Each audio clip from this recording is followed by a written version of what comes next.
loss is a very, very powerful emotion.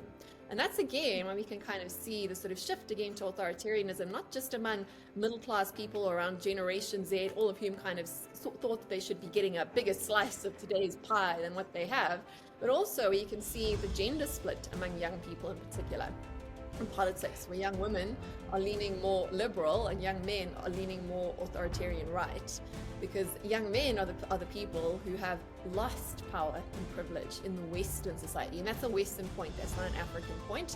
And the African point is more the apathy versus authoritarian question, but from the Western world, where we know the sort of conversations that have been had around gender and flattening those inequalities between the genders, what it's meant is that you have a group that's lost power, relatively speaking, and that's the group that becomes reactionary against your system. So always look for the reactionaries, always look for the people who are losing.